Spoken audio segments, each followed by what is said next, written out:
우리 함께 기도하고 하나님 말씀 보겠습니다. 하나님 감사합니다. 오늘도 우리에게 새날을 허락해 주셨습니다. 하나님, 오늘도 우리를 이 아침에 주님 앞에 말씀 앞에 나오게 하심을 감사합니다. 하나님 말씀으로 하루를 시작하게 하여 주시고 성전 가득히 하나님의 임재가 충만하게 임하게 하여 주셔서 오늘도 주님의 은혜를 깨닫고 거룩하신 주님을 믿음으로 고백하는 귀한 하루가 되게 하여 주시옵소서. 오늘도 성령님 주님께서 오늘도 우리에게 말씀하여 주셔서 아버지, 우리가 오늘도 말씀으로 하루를 승리케 하는 은혜를 경험하게 하여 주시옵소서. 감사하며 거룩하신 예수님의 이름으로 간절히 기도드리옵나이다. 오늘 이사야 우리 6장을 보겠습니다. 이사야 6장 1절부터 13절인데요. 우리 1절부터 5절까지 같이 합독하고 함께 말씀 나누죠. 이사야 6장 1절부터 5절까지만 합독합니다. 시작. 우시야 왕이 죽던 해에 내가 본즉 주께서 높이 들린 보좌에 앉으셨는데 그 옷자락은 성전에 가득하였고 스랍들이 모시고 섰는데 각기 6날개가 있어 그 둘로는 자기의 얼굴을 가리었고 그 둘로는 자기의 발을 가리었고 그 둘로는 날며 서로 불러 이르되 거룩하다 거룩하다 거룩하다 만군의 여호와여 그의 영광이 온 땅에 충만하도다 하더라. 이같이 화답하는 자의 소리로 말미암아 문지방의 터가 요동하며 성전의 연기가 충만한지라. 그때 내가 말하되 화로다 나여 망하게 되었도다. 나는 입술이 부정한 사람이요 나는 입술이 부정한 백성 중에 거주하면서 만군의 여호와이신 왕을 배웠으리로다 하였더라. 아멘. 오늘 3절 말씀이 우리의 중심절인데요. 한 번 더 읽어봅시다. 3절. 서로 불러 이르되 거룩하다 거룩하다 거룩하다 만군의 여호와여 그의 영광이 온 땅에 충만하다 하더라. 오늘 이사야 6장에 보면은 하나님을 거룩하다 거룩하다 거룩하다. 오늘 특별히 6장은 하나님께서 이사야를 소명 가운데 부르시는 소명장이라고도 이야기합니다. 우리 1절 말씀을 보게 되면 우시야 왕이 죽던 해에 일어났던 일이에요. 그러니까 가장 인간으로서 권력을 가지고 있었던 우시야 왕. 근데 우시야 왕이 죽으니까 나라가 얼마나 힘들겠어요.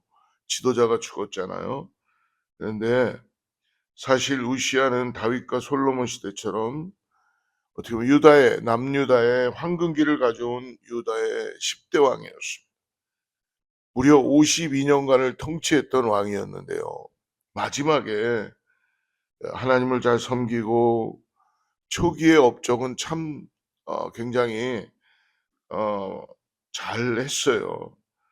마지막에는 교만해져서 제사장만이 할 수 있는 분향하는 일을 본인이 기다리지 못하고 직접 하다가 문둥병이 들었죠. 그래서 별궁에서 격리되며 최후를 맞이하게 됐던 것입니다.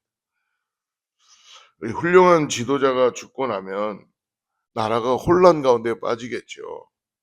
정치적으로 방향성이 혼란스러워지고 위대한 왕이 죽고 나면 얼마나 사회적으로나 경제적으로 혼란한 시기였었겠습니까? 근데 오늘 이 눈에 보이는 인간의 왕이 죽으니까 혼란 가운데 있었지만 이때 진정으로 누가 왕인지를 보여주기 시작하지요. 하늘의 왕이신 영원한 지도자인 하나님이 우리 이사야에게 돋아나가서 오늘 백성들에게도 보이기 시작하는 것입니다. 절망의 시대 속에서 하나님은 이사야를 부르십니다. 그리고 심판 선언 너머에 숨겨진 진정한 회복의 소망을 보여주시는 거예요.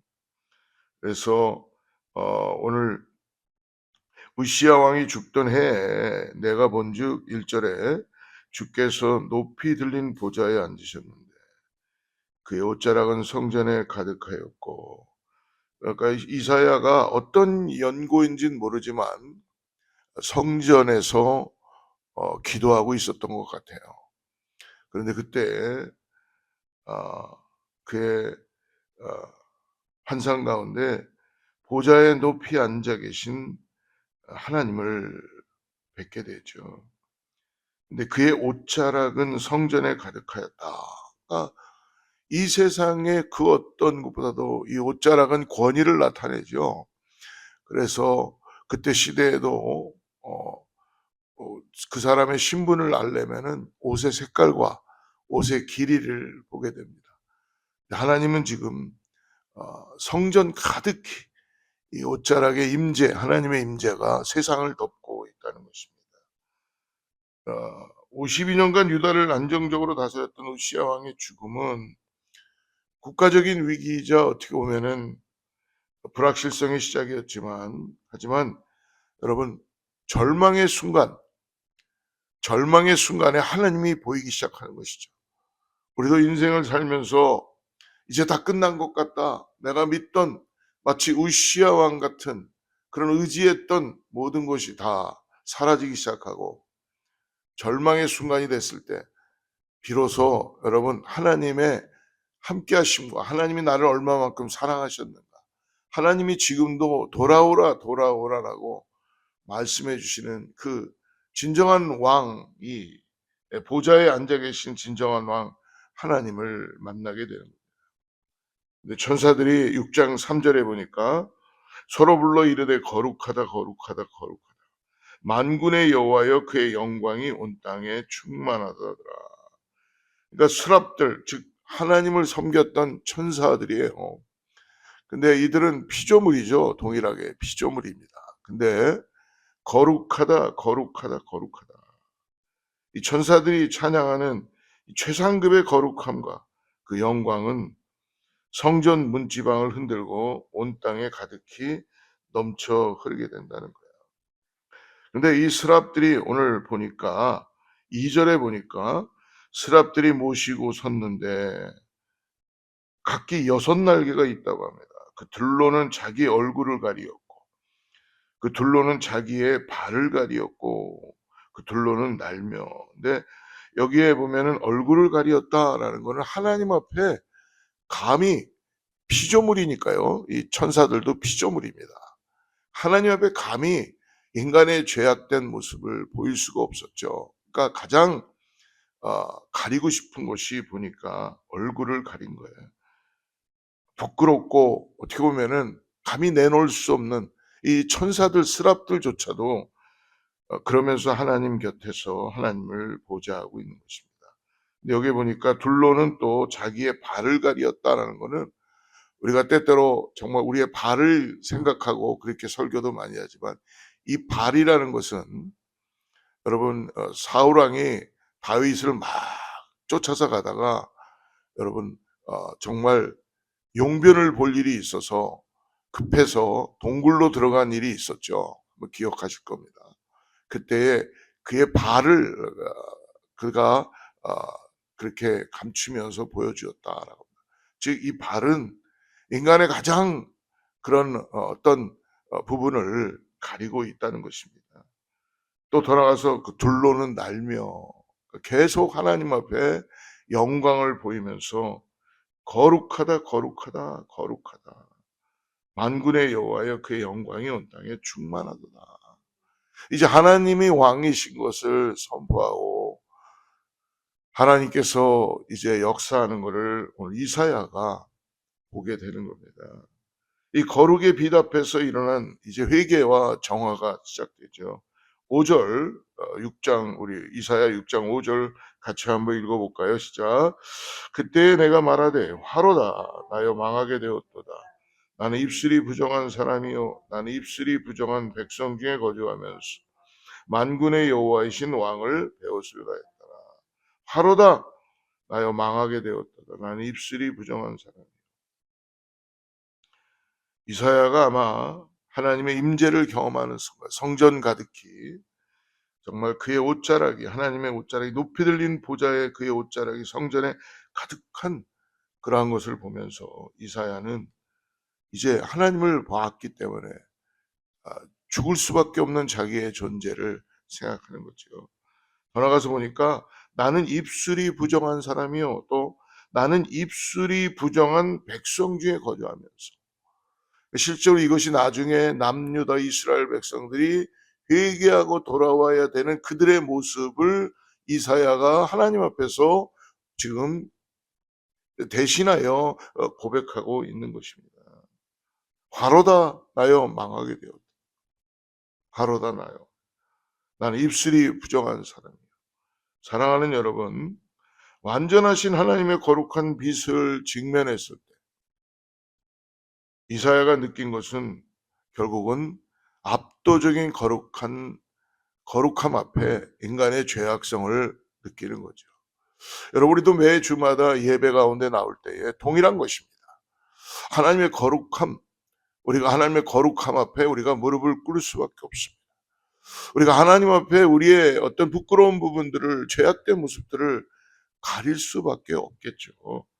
거룩 앞에 설 때 비로소 인간 안의 부정함이 드러나기 시작합니다. 그러나 하나님의 거룩은 실질적으로는 끝까지 심판하시지만 죄인을 멸망시키는 것으로 끝나지 않습니다. 그래서 결국은 어떤 일이 벌어집니까? 4절 보니까 4절에 말씀하죠. 4절에 그때 내가 말하되 화로다 나여 망하게 4절 이같이 화답하는 자의 소리를 말미암아 문지방에 터가 요동하며 성전의 연기가 충만하고 그때에 내가 말하되 화로다 나여 망하게 되었다. 나는 입술이 부정한 사람이요 나는 입술이 부정한 백성 중에 거주하면서 만군의 여호와신 왕을 배웠어야 했다. 6절에 같이 읽죠. 시작. 그때에 그 스랍 중에 하나가 부젓가락으로 제단에서 집은 바 핀 숯을 손에 가지고 내게 날아와서 사명으로 부르심을 받을 때 오늘 이 천사들이 스랍이 제단의 숯불을 가져와서 입술에 대며 죄를 사하시는 은혜의 불. 이게 어디서 왔어요? 이 숯불이 하나님의 임재가 있는 제단에서 왔다는 것입니다. 거룩은 내 죄를 엄히 깨닫게 하고 마침내 깨끗하게 태워 부르는 것입니다. 정화시키는 것이 성령의 불로 여러분 우리의 죄를 정결케 하는 것. 그래서 하나님 말씀해 주시죠. 우리가 거룩한 것이 아니라 내가 거룩하니 너희도 거룩하라. 이것은 내가 뭔가 깨끗해져서 거룩한 것이 아니라 하나님이 거룩함으로 인하여서 하나님의 임재 가운데 하나님께서는 오늘 나의 죄를 십자가 위에서 사하셨다는 것을 잊지 말라는 것입니다. 그러면서 오늘 사명으로의 부르심과 자발적인 응답을 갖게 되죠. 8절 같이 읽습니다. 시작. 내가 또 주의 목소리를 들으니 주께서 이르시되 내가 누구를 보내며 누가 우리를 위하여 갈고 그때 내가 이르되 내가 여기 있나이다 나를 보내소서. 죄의 정결함을 받은 후에야 비로소 어떻습니까? 이사야가 하나님의 목소리가 들려오기 시작합니다. 하나님의 목소리만 들려오는 것이 아니라 하나님의 뜻이, 부르심이 오늘 마음이 보여지기 시작하는 거예요. 하나님의 거룩함을 묵도하고 나의 죄인됨을 깨닫고 용서의 은혜를 경험한 자만이 올릴 수 있는 담대한 응답 뭐예요? 내가 여기 있나이다 나를 보내소서. 그러나 하나님의 보내시는 이유를 들었다면 이사야가 혹시 선지자로서 손을 들지 않았을 수도 있었을 거예요. 근데 하나님께서 우리를 위하여 갈고 내가 누구를 보내면 우리를 위하여 갈고라고 했을 때 하나님이 이미 이사야를 지명하신 것이죠. 그러나 이사야의 정결함을 통하여서 이사야의 고백을 받게 되시고 내가 여기 있나이다 나를 보내소서. 하나님 어떻게 부르십니까? 9절 10절 같이 읽습니다. 시작. 여호와께서 이르시되 가서 이 백성에게 이르기를 너희가 듣기는 들어도 깨닫지 못할 것이요 보기는 보아도 알지 못하리라 하여 이 백성의 마음을 둔하게 하며 그들의 귀가 막히고 그들의 눈이 감기게 하라 염려하건대 그들이 눈으로 보고 귀로 듣고 마음으로 깨닫고 다시 돌아와 고침을 받을까 하노라 하시. 이사야에게 너는 빨리 백성들에게 가서 회개하라고 하라. 내가 이제 심판이 임한다. 돌아오게 하라라고 전해야 되는 게 맞는 것이죠.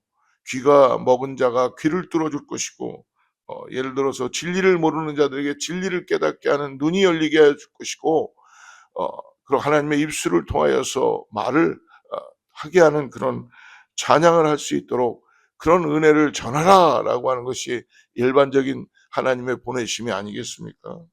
근데 오늘 뭐라고 말씀합니까? 이 백성의 마음을 둔하게 하라는 거예요. 듣지 못하게 하고 더 이상 보지 못하게 하고 말하지 못하게 하라. 하나님께 주신 첫 메시지는 역설적이도 완악한 백성을 위한 엄중한 심판의 선언을 네가 가서 전하라는 거예요. 여러분 이거는 이사야에게 어떻게 죽으라는 것입니다. 어느 선지자가 여러분 백성들에게 가서 귀를 막고 입을 막고 이제 너희들이 죽을 것이다라고 그렇게 선언하겠습니까? 그러나 오늘 하나님께서는 거룩 앞에 엎드려 회개하는 대신 백성들은 스스로 눈을 감고 귀를 막아 하나님 기회를 계속 주셔야 되잖아요. 끝까지 기회를 주셔야 되잖아요. 근데 하나님 6장에 들어와서 지금 어떻게 하십니까? 이제는 내가 더 이상 기회를 줄 수가 없다. 이제는 뭐예요? 하나님께서 진짜 심판하시겠다. 이것은 우리들에게 생각해 봐야 될 굉장한 놀라운 오늘 우리들에게 주시는 말씀이라고 생각합니다. 여러분 우리가 함께 1장부터 5장을 쭉 묵상했지만 하나님 2장에도 이들이 수없이 하나님을 배반하고 우상을 섬기고 돌아오라 끝없이 하나님께서는 그들에게 구원을 베푸시며 하나님이 역사하시는 은혜 가운데 그들을 하나님 앞으로 인도하겠는데 그러나 어떻게 했습니까? 콧방귀도 끼지 않았어요. 하나님의 거룩하심은 죄를 결코 간과할 수 없기에 하나님께서는 어떻게 하시는 겁니까? 진정성 없는 거칠의 회개를 경계하시며 그들의 완악함 그대로 내버려 두시는 영적 소경의 심판을 선포하신 것입니다. 이제는 더 이상 너희들을 용납할 수가 없다. 하나님께서는 이제는 심판을 선포하십니다. 이는 거룩을 버린 백성을 향한 하나님의 깊은 안타까움과 거룩한 통탄이 담긴 말씀이라는 것입니다. 여러분 10절을 다시 한번 자세히 보십시오. 10절에 보면은 10절에서 이렇게 말씀합니다. 이 백성의 마음을 둔하게 하며 그들의 귀가 막히고 그들의 눈이 감기게 하라. 그래서 뭐라고 말씀합니까? 하나님이 염려하건대. 내가 정말 근심한다. 하나님도 근심한다고 하는 거예요. 염려하건대 그들이 눈으로 보고 귀로 듣고 마음으로 깨닫고 다시 돌아 고침을 받는데 이게 진정한 고침이 아니라 심판을 통해서 이들이 고침을 받아야 된다 이제는. 그러니까 이들이 그냥 아무 생각 없이 거칠에만 회개하는 것 더 이상 할 수 없으니까 내가 혹시 이들이 그냥 또 이전처럼 또 돌아올까봐 그냥 거칠에만 돌아올까봐 내가 염려한다라고 그렇게 말씀하시는 것이죠. 그러시면서 하나님은 그거로 끝나시는 것이 아니라 황폐함의 끝에서 하나님은 거룩한 시를 준비하십니다. 하나님은 끝인 것 같지만 끝이 아니신 분이세요. 그래서 11절 12절 같이 읽습니다. 시작. 내가 이르되 주여 어느 때까지니까 했더니 주께서 대답하시되 성읍들은 황폐하여 주민이 없으며 가옥들에는 사람이 없고 이 토지는 황폐하게 되며 여호와께서 사람들을 멀리 옮기셔서 이 땅 가운데 황폐한 곳이 말. 이사야가 물어봅니다. 하나님 내가 이 메시지를 언제까지 전해야 되는 거예요? 언제까지입니까? 어느 때까지입니까? 하나님 그 때를 얘기해 주세요. 뭐예요? 절망적인 심판선을 이사야가 탄식하며 물을 때 하나님은 모든 것이 다 황폐해질 때까지 모든 것이 다 황폐해질 때까지 성읍들은 황폐해 주민이 없어지고 가옥들은 사람이 없고 토지는 황폐하게 되며 그래서 여호와께서 사람들을 멀리 옮기셔서 이 땅에 황폐한 곳이 모든 것이 다 황폐해질 때에 황폐한 너머의 끝을 보여주시는 거예요. 이제는 끝까지 황폐해 모든 것이 다 사라지게 되고 심판 가운데 놓여질 것이다. 성읍들이 보고 땅이 비고 땅이 황폐해지며 배임을 당하는 철저한 심판이 지나갈 것이다. 그러나 그것으로 끝나지 않죠. 그러나 그것으로 끝나지 않는다. 13절 같이 읽습니다. 시작. 그 중에 10분의 1이 아직 남아있을지라도 이것도 황폐하게 될 것이나 밤나무, 상수리 나무가 배임을 당하여 그 그루터기는 남아있는 것 같이 거룩한 씨가 이 땅의 그루터기니라 하시더라. 나무가 베어도 바닥에 그루터기가 남듯이 하나님은 자신의 거룩함을 담아낼 남은 자, 곧 거룩한 씨를 남겨두신다는 거예요. 거룩하신 하나님의 심판은 완전히 파멸이 아니라 모든 죄악을 쳐내고 순전한 새 생명, 즉 뭐예요? 거룩한 씨, 바로 예수 그리스도를 말씀해 주신 것입니다. 메시아와 참된 백성을 다시 피워내기 위한 정화의 과정이라는 것입니다. 내 눈앞에 보좌가 흔들리고 삶이 황폐해지는 것 같은 순간에도 여러분 잊지 마십시오. 하나님은 여전히 하늘 보좌에서 지금도 세상을 거룩하게 통치하십니다. 거룩함의 불길로 내 죄를 태우시고 마침내 황폐한 그루터기 속에서 소망의 거룩한 씨를 키우시는 하나님을 오늘도 믿음으로 바라보고 오늘 하루도 거룩함의 사명의 자리에서 믿음으로 바라보시기를 축복합니다. 우리가 믿고 의지하고 따라갈 분은 여러분 우시야 왕이 아니었고 인간은 누구나 다 죽습니다. 그러나 영원하신 왕 하나님이 오늘 우리를 보좌 위에서 오늘 성전에 가득한 그런 보좌에 앉으셔서 오늘도 거룩한 씨앗들을 남기시며 거룩한 토를 통하여서 오늘도 하나님께서 놀랍게 역사해 주는 걸 믿음으로 바라보고 나가는 모든 사랑하는 성도들 되기를 축복합니다. 기도하겠습니다. 자비로우신 하나님 감사합니다. 의지하던 세상의 으시아가 무너질 때에 눈을 들어 주님의 보좌를 보게 하여 주시옵소서. 상한 마음과 부정한 입술을 십자가 보혈의 불로 깨끗하게 하시고 척박한 삶의 자리에서도 믿음의 사명을 감당케 하여 주시옵소서. 우리 삶의 참된 그루터기신 예수 그리스도를 바라보며 절망 속에서 거룩한 씨앗으로 피어나게 하여 주셔서 오늘도 내 지혜를 의지하는 것이 아니라 오직 성령의 권능을 힘입어 믿음으로 승리하게 하여 주시옵소서. 우리를 정결케 하시는 예수 그리스도의 이름으로 간절히 기도드리옵나이다.